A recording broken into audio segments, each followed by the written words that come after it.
रक्षा मंत्री राजनाथ सिंह के बयान से खलबली। क्या पता एक दिन सिंध भारत का हिस्सा हो। राजनाथ के बयान से पाकिस्तान में सन्नाटा।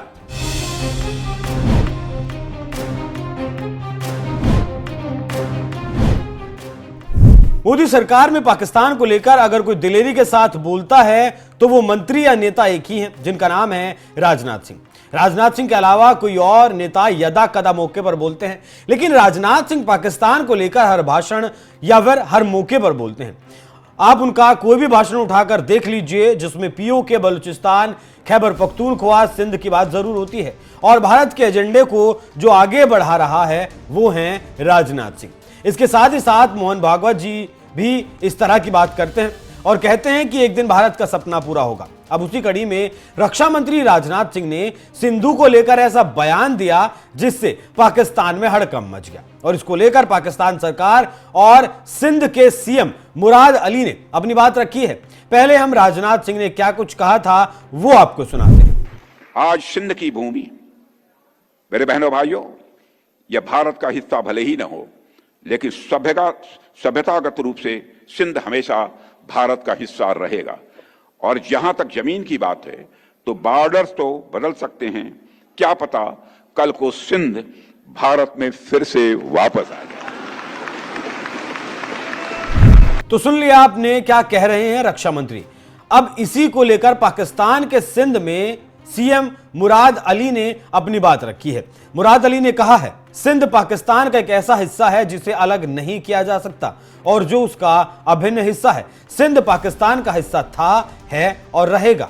लेकिन पाकिस्तान के थिंकरों की माने तो भारतीय नेताओं का बयान हल्के में नहीं लिया जा सकता, बल्कि ये बयान आगे चलकर खतरनाक हो सकते हैं। और अचानक पहले पीओके को लेकर बोलते थे, अब तो सिंध तक आ चुके हैं। कहीं ऐसा ना हो कि उनकी बात को हम हल्के में लेते रहें और वो अपना काम करके चले जाएं।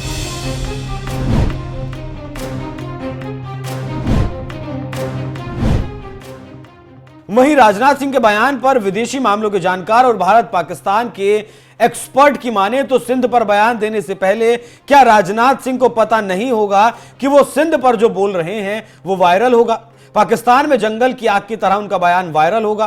फिर भी उन्होंने ऐसा कहा है तो इसके पीछे कुछ तो राज जरूर होगा। आप जानते हैं कि बलूचिस्तान को लेकर आंदोलन जारी है, खैबर पख्तूनख्वा को लेकर प्रदर्शन होते रहते हैं और अब सिंध प्रांत को अलग देश बनाने के लिए प्रदर्शन हो रहे हैं। हम आपको उनकी पूरी बात सुनवाते हैं। और इस श्लोक से यह भी साफ हो जाता है कि सिंध प्रदेश राजा दशरथ जी के राज्य का हिस्सा था और सिंध वह क्षेत्र भी है जहां वेद ज्ञान सबसे पहले आया है। ओम का उच्चार भी यहां सबसे पहले हुआ है। यही इसकी विशेषता है। भारत देश की सनातन संस्कृति में मैं जानता हूं कि हमारी सभ्यता की शुरुआत सप्त सिंधु के रूप में जानी जाती है। जहां मां गंगा को हमारी संस्कृति में सबसे पूज्य माना गया है, वही सिंधु नदी तो भारतीय अस्मिता की सबसे बड़ी प्रतीक मानी जाती है। और आप में से कई लोग इस बात को जानते होंगे कि दूसरे देशों में भारत की पहचान ही सिंधु नदी से की जाती है, जिसे रोमन लोगों ने इंडस रिवर कहा है। भारत के बारे में जिस पश्चिमी इतिहासकार ने लिखा है उसका नाम है मेगास्थनीज और उसकी किताब का नाम है इंडिका। यानी भारत की कल्पना आप सिंधु नदी के बिना तो कर ही नहीं सकते। भारत के विभाजन के कारण मेरे साथियों, सिंधु नदी का एक बड़ा हिस्सा आज तो पाकिस्तान में चला गया है। पूरा सिंध प्रांत ही आज पाकिस्तान में है, मगर इसका अर्थ यह नहीं है कि सिंध और सिंधी समाज का महत्व हमारे लिए आज कम हो गया है। इसका यह मतलब नहीं है। हमारे लिए उनका महत्व आज भी उतना है जितना हजारों साल पहले था। और यही कारण है कि साल 2005 में सुप्रीम कोर्ट ने हमारे राष्ट्रगान से सिंध शब्द निकालने की याचिका को खारिज करते हुए कहा था कि सिंध शब्द केवल एक भौगोलिक स्थान से जोड़कर नहीं देखा जाना चाहिए, क्योंकि यह शब्द भारत और सिंधी समाज की सांस्कृतिक पहचान से पूरी तरह जुड़ा हुआ है। आज भी हम लोग बड़े गर्व से गाते हैं पंजाब, सिंध, गुजरात, मराठा, और आगे भी गाते रहेंगे, सदैव गाते रहेंगे। जब तक हमारा अस्तित्व है तब तक हम गाते रहेंगे। और साथियों, आज हम जब सिंधी समाज की बात करते हैं तो हम केवल एक समुदाय की बात नहीं करते हैं, बल्कि एक ऐसी विरासत की बात करते हैं जो सनातन का अटूट हिस्सा है, जिसकी जड़ें भगवान राम से जुड़ी हुई हैं, जिसने हमारी संस्कृति और सभ्यता को समृद्ध करने में अपना बहुत बड़ा योगदान किया है। ऐसी विरासत को मैं हृदय से प्रणाम करता हूं।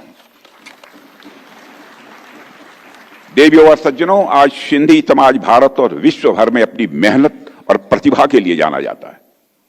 सिंधी समाज ने अपनी मेहनत से, अपनी प्रतिभा से भारत में ही नहीं बल्कि विश्व में एक अपनी पहचान बनाई है, और सिंधी समाज ने अपनी अनूठी पहचान को बराबर बनाए रखा है। यह सिंधी समाज की सबसे बड़ी विशेषता है।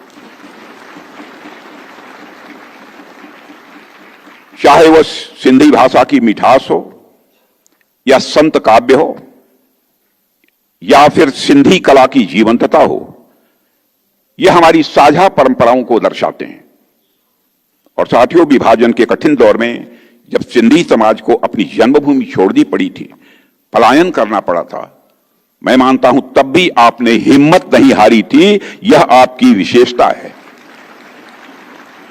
आपने न केवल अपने लिए एक नई शुरुआत की, बल्कि व्यापार, शिक्षा, कला और सामाजिक सेवा के क्षेत्र में जो आपने अभूतपूर्व योगदान दिया है, उसे किसी भी सूरत में भुलाया नहीं जा सकता है। और साथियों, सिंधी समाज के संतों और महान आत्माओं ने मानवता को बहुमूल्य संदेश दिए हैं। इस सच्चाई को भी कोई नकार नहीं सकता है। मैं आज महाकवि चैनराय स्वामी, संत कंवर राम जी, संत रामदास साहिब, स्वामी लीला शाह, स्वामी शांति प्रकाश सहित सभी सिंधी संतों को शीश झुकाकर नमन करता हूं। और मैं आज साधु टी.एल. वासवानी जी को भी याद करना चाहता हूं, जिन्होंने अपने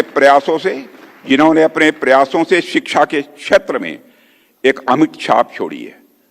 और साथियों, उन्होंने वेजिटेरियन लिविंग के विचार को बढ़ावा देने के लिए और एनिमल वेलफेयर की दिशा में महत्वपूर्ण जो कार्य किए हैं, उसे यह भारत देश कभी भूल नहीं सकता।